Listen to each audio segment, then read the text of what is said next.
Hello, guys. Welcome back to the Hearthome Podcast. I know it's been 3 years. I kind of forgot about it. But yeah, I am back here to talk about some stuff Pokemon related. This is episode 1, I believe. And today we're just going to be talking about some chill subjects.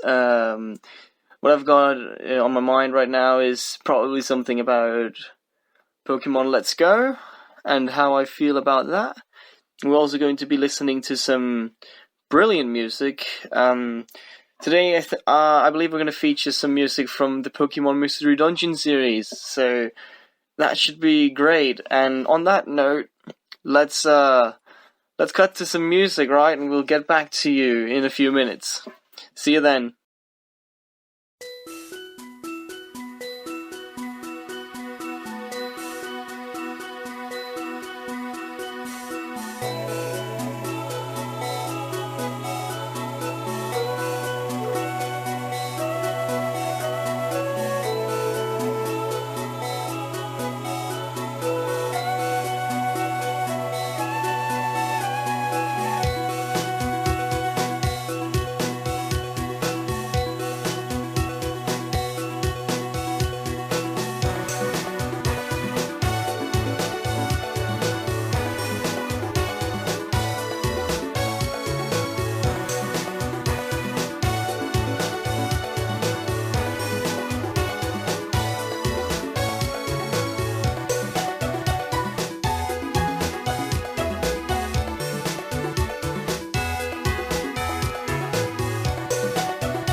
Right, welcome back. That was great. I do love me some Pokemon Mystery Dungeon music. Seriously, those games have some of the best music in any Pokemon game.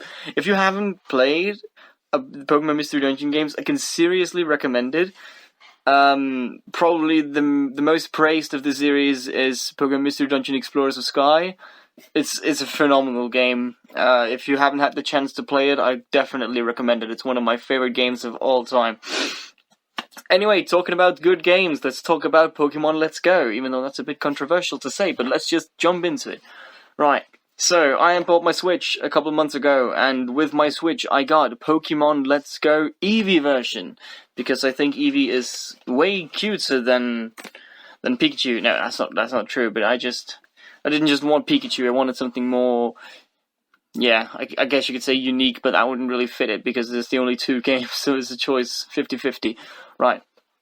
So, I bought the game, I bought the Switch, and it was a great, coming on to the Switch sort of game. But, how was it as a Pokemon game? Well, I can say that after the first part of the game is really great. You feel awesome playing the first parts of the game, because you're just thrown into this, into what is essentially Pokemon Yellow, and you get to, I can't really remember if you do, but I believe you get to catch your own starter, and that feels great. If you don't, then I guess I can't really remember it, to be honest. But yeah, the game feels great. Something I do have to say is that disappointed me from the start was that Blue is not the rival of the game. It's someone else. I called him Hannibal because I didn't really know what else to call him. So my rival's name is Hannibal. So that was great. But yeah, the rival character, I'm just going to call him Hannibal from now on. Hannibal he's kind of a flat character. He's not really that interesting, in my opinion. Not even his design is all that interesting. But I mean, he's a fairly basic rival, I would say. But the thing that surprised me is that you actually get to meet Blue in the game, but he's not your rival. So I think just for the record, I have not beaten the game yet. I believe I just got to Seafoam Islands, but I still think I can put my opinion out there about the games. Should also probably note that I have not played Pokemon Yellow either, so I don't know. Just for some information. Now, something that I think a lot of people are disappointed by is the lack of wild Pokemon battles. Like, of course, you can go out and you can catch the wild Pokemon, and that nets you experience, but you can't just you can't fight the wild Pokemon, except for the legendaries. I found out when I fought Articuno that you don't just go up and catch it, and like you do everything else, you actually have to fight the thing, which is nice, because that's how you used to do it, except now you have to beat it completely, and then you're allowed to try to catch the bugger, which is, I guess it's a fine system. It's different, and I guess that's what Nintendo went for. Game Freak, who made this game? I hope it's Game Freak. I'm just gonna assume it's Game Freak. It's what Game Freak went for, something unique and different. That's not just the same old that we've been doing for multiple years now. But yeah, Pokemon Let's Go you can't say it's badly made. Like anything else Nintendo produces, it has some high quality parts to it. It's so well polished. It's so finely polished. I think it's a great game, even though you can break it, and by break it I mean you can become overpowered really easily, especially if you have a friend, or as I've heard some people do, and I know you can do, you simply just take off the other Joy-Con and boom, you've got double battles where the opponent only has one Pokemon, so yeah. You have two Pokemon, and your opponent has one on the field. which is quite good, so to say. One of the things that surprised me, I bought this game completely blind, by the way. It was just like, I'd heard of it, and I saw they had it in the shop where I bought it, but bought the Switch, and they asked me if I would like any games with it, and I was like, sure, let's go, Pokemon, let's go Eevee, let's get that thing in there. And, what surprised me initially was, the lack of abilities, and it has a larger impact on the game than you would expect. But then again, you could say that this is really a really good remake of Pokemon Yellow, because did they have abilities back then? No, they did not. So, yeah, sure, there's a lack of abilities, but it's kind of fitting, I suppose, if you were to look at it that way. Another thing is, I, for the majority of the game, I was thinking a lot about, am I able to evolve my Eevee? And, of course, I'm not. And, not only was I not able to evolve my Eevee, but I also found something else quite disappointing. And that is quite hard to talk about, obviously. You can teach your Eevee a few sets of elementary moves to get like coverage, I suppose. That's what it's for. But these are not normal elementary moves. No. If they were, I wouldn't be talking about them, probably. No, these are...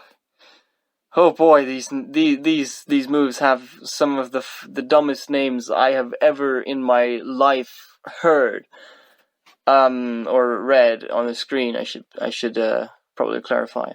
So the move I have on my Eevee right now, I can't remember all of them. There's quite a few. I think I can remember 2 of them if it's following the same pattern. The one I have on my Eevee right now is called Baddie Bad, and accompanying that, I think there's a fairy type move that's called Goody Good. And I hopefully don't have to tell you how stupid that sounds.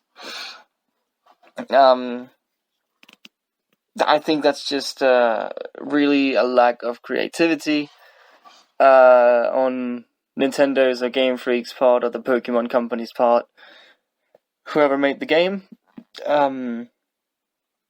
they could really have got some better names for those moves, because it's an embarrassment. Now, I did promise something 3 years ago when I first started the Hearthome Podcast with episode 0. That was a cringe fest. Hoping this isn't as much of a cringe fest. It probably still is, though. But I don't really care at this point. So, another thing that I promised to talk about in episode 0 3 years ago was the value of shinies, and how I was planning to do the next episode, of course, back then. It was during the, I think it was during the Alpha Sapphire Omega Ruby sort of thing, era of Pokemon games. I have a lot to talk about now that I think about it. I have so much to rant about, which is fitting since I have a podcast series. Back then I said that I would talk about the value of shinies, and how that has really just diminished completely. Like, there's almost no value on shinies. I was going to say that back then. Today, that's even more true. So, here's the thing. In Pokemon Let's Go, you don't walk into tall grass and then, random encounter, right? You don't just encounter Pokemon that way. You go to the tall grass or in a cave or whatever, and then you will see these Pokemon just popping up on the field, and they have like either an orange color on them, or a blue color on them, or no color on them at all. Blue means that they're tiny, and that nets you bonus XP when you catch them, and red means that they're large or huge, as they say, and that also nets you bonus XP. Of course, in the catching thing, it's like it's like Pokemon Go. So kind of like Pokemon Go, I should say, where you throw the ball towards the Pokemon, and it's like it has that ring that goes in, and it gets smaller and smaller. And if it's at like its smallest, you can get like some XP bonuses and stuff. It's not really that important to what I'm actually trying to get into. No, the point is that there's something, I don't know what it's called. I'm just going to call it chain catching or chaining. You can chain Pokemon. You've been able to do this for a while. Chain fishing, chain whatever. I haven't been really into it. But it is insane in Pokemon Let's Go how easy it is to get shinies this way. I don't. Back in the day, back in Generation 5, before Generation 6 came out, we had a 1 out of 9,142 chance of getting a shiny. I don't know if that's the actual odds, but it was something around there. It was like 1 in 9,000 something.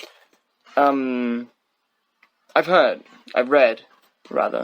that in Pokemon Let's Go, you are able to get a shiny by chaining and using lures, and that should net you a chance of something around 1 out of 400. If not even lower, if not even an even higher chance than that, which is oh boy, that is that's some hefty good odds you got there.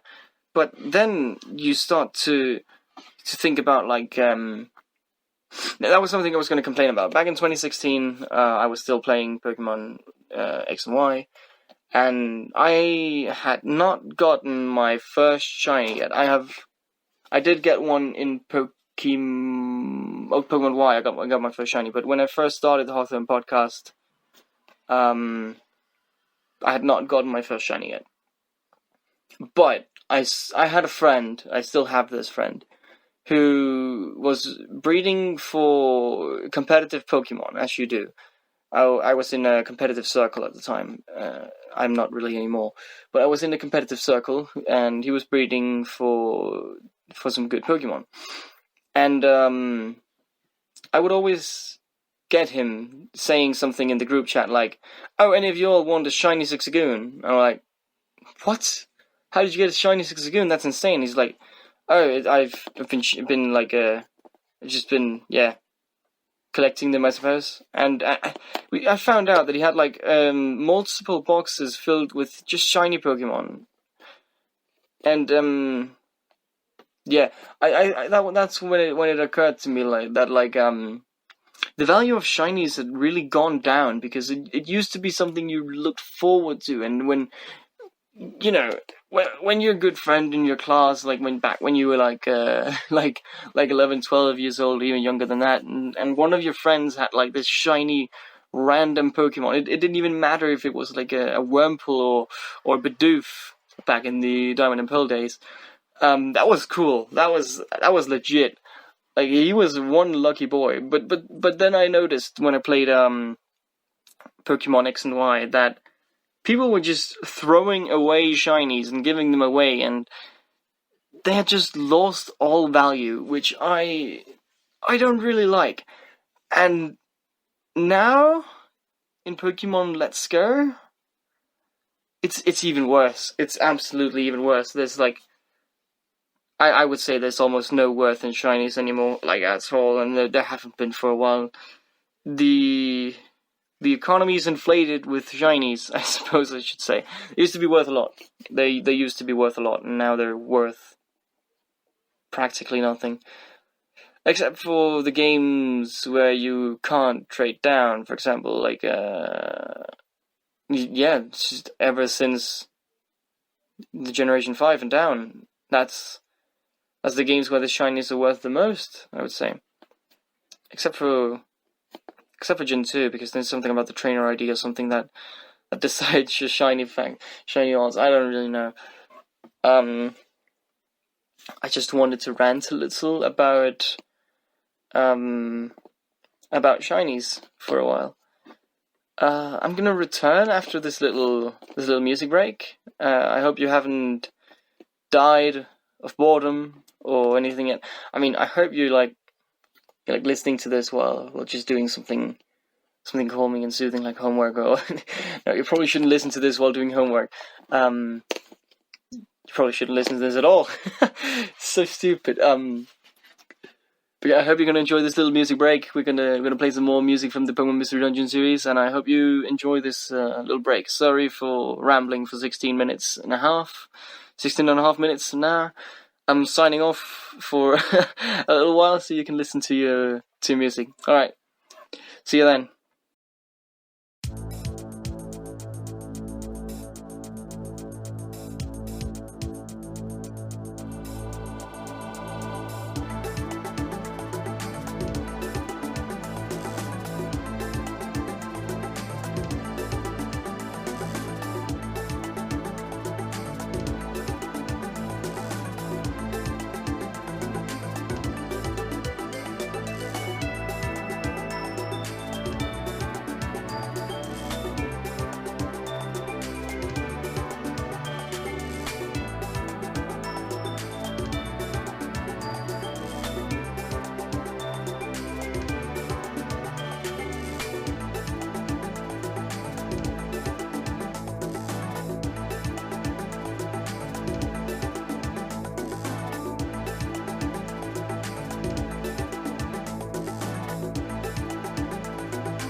Right, everybody. We're back. Thank you for listening to the Hearthome Podcast. Just a little reminder that I like you listening to my little work here. Thank you for listening up until this point, at least. I hope you'll continue listening for a little bit. I only have a little bit more to talk about. I promise it's not going to be like an hour long podcast. So, that's some great music, by the way. I keep saying it, but the Mystery Dungeon games seriously have some of the best music, and the stories are great. I should probably just talk about the Mystery Dungeon, the games, actually. I really want to just talk about that, but perhaps with a friend sometime. I'm alone right now, as you've probably noticed. I don't think you've heard any other voices in this podcast. I would like to have some guests. I have some people that I've been thinking about asking if they want to come on the podcast with me to talk about some stuff. And perhaps next time we're going to be talking about the Pokemon Mystery Dungeon games as a whole and what we like about them, and offering different subjects to talk about these games and different viewpoints and opinions about them. The latest game, I believe it's called the Super Pokemon Mystery Dungeon. Super Pokemon Mystery Dungeon, sorry, that was mumbling. I tend to do that a lot, if you hadn't noticed already. Super Pokemon Mystery Dungeon. I bought that around a year ago, I believe, about a year ago. And I think it's great. I'm just gonna leave it at that. You can buy it. It's for the Nintendo 3DS. I do hope they actually put one on the Switch. That would be awesome. Talking about games they might put on the Switch. I think that a game that a lot of people have been wanting for many, many years now is a remake of Pokemon Diamond and Pearl. And since we are on the Hearthome Podcast, I probably don't have to tell you that Sinnoh is my favorite region and how much I would love that. But the thing is, we are on a different console now, which might warrant the remake of such a game, of course. I just don't see how they would do it properly. What we can all be hyped for instead would probably be the new Generation 8 games they're coming out with this year, isn't it? I think it's this year they're coming out with them. Now, last time we got a new main series Pokemon game that is not the games that I have not played, which is Ultra Sun and Ultra Moon. I have played Pokemon Sun, and the experience was amazing, except for the first 2 hours or 3 hours, which was just one long hand-holdy tutorial. Other than that, it was such a breath of fresh air. It was such a different storyline experience than the other Pokemon games, and that is exactly what I want to get out of the next game, actually. The next Generation 8 games. Also, I know it's a lot to ask for, but I would really like a lot of new Pokemon. Not a little, not like a 60 Pokemon or 70 Pokemon, that's fine. Now, I'm talking 100 plus new Pokemon, oh my god, it's so much to ask for, and it's never going to happen, but do a Pokemon Black and White and introduce, how many Pokemon did they introduce? Wasn't it around 200 new Pokemon? Am I completely wrong on that? I probably am, but let's just say for now that they introduced 200 new Pokemon or around there, which it was a complete, almost reboot of the franchise, except not really, but the entire region was new Pokemon, and that felt great.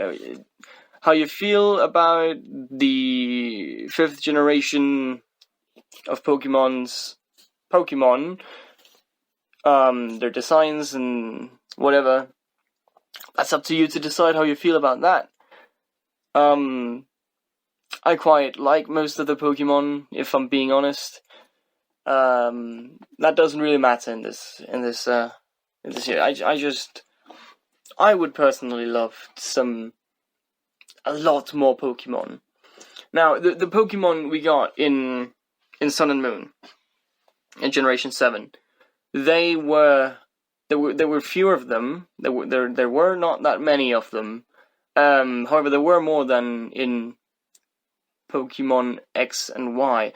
However, it's a very, very close, very close amount of Pokemon that they had. Something around like X and Y introduced 60 something, and Sun and Moon introduced something like 70 something. It wasn't really that much difference. But you could feel the quality in the new Pokemon from Pokemon Sun and Moon. The quality of these Pokemon is the quality is quite high, I would say. They're really refined Pokemon. They're not just ideas kind of loosely slapped together and then be like, oh, we got a Pokemon. No, you can feel that there's been a lot of work put into these Pokemon, and the designs, and in general, it's one of my favorite design-wise Pokemon regions, even though it's probably the generation I have played the least. Pokemon Sun is probably the Pokemon game that I have played the least. Mostly because I finished the story and then that was it. And that's something I've actually never done with Pokemon games before. Like, just finish the story and then quit it there. I didn't replay it. I didn't try to go for competitive Pokemon or anything, because I am, in that sense, in the competitive sense, I'm a Gen 6er. I like my Gen 6 competitive scene way too much. I miss it so much. But that's not the point. Where did I come from again? Right. Pokemon Sun and Moon, as we all know, hopefully, introduced Alolan Pokemon, which was such a breath of fresh air. Like, in general, Pokemon Sun and Moon can just be summed up as a breath of fresh air for the Pokemon franchise. It was great. It was seriously lovely. For that one playthrough I had. Except for the start, which I'm going to keep bashing on until the end of time, because that tutorial is so bad. But yeah, they introduced these new Alolan Pokemon, while Pokemon X and Y did something similar, I would say. They introduced Mega Evolutions for older Pokemon, which, like, that was also really fresh, mind you. Mega Evolutions, I love it. I love Mega Evolutions a lot. And Alolan Pokemon, I love those as well. Now, Generation 8, the new Pokemon game, coming this year. Oh, I believe. I'm really not sure. Coming this year, let's just say that. The new Pokemon games coming this year need to introduce something similar. They need to have sort of fresh air sort of thing coming with it, that these past two generations have really come up with. I have no idea what they're going to do with it. Actually, yeah, I do. I do. Freaking, let's have Pokemon fusions. Yeah, let's actually make it happen for once. That would be so cool. Even if it was just a select few Pokemon that you could fuse together. Like, oh, that would be so dope if you could do that in the middle of a battle. Like, just instead of a Mega Evolution, you just take two of your Pokemon and then sacrifice the ability to switch out between those. And you only have 5 Pokemon now, but you fused one of them into the other, and that is going to give it the power boost. That sounds so stupid at some point. Like, it sounds so dumb.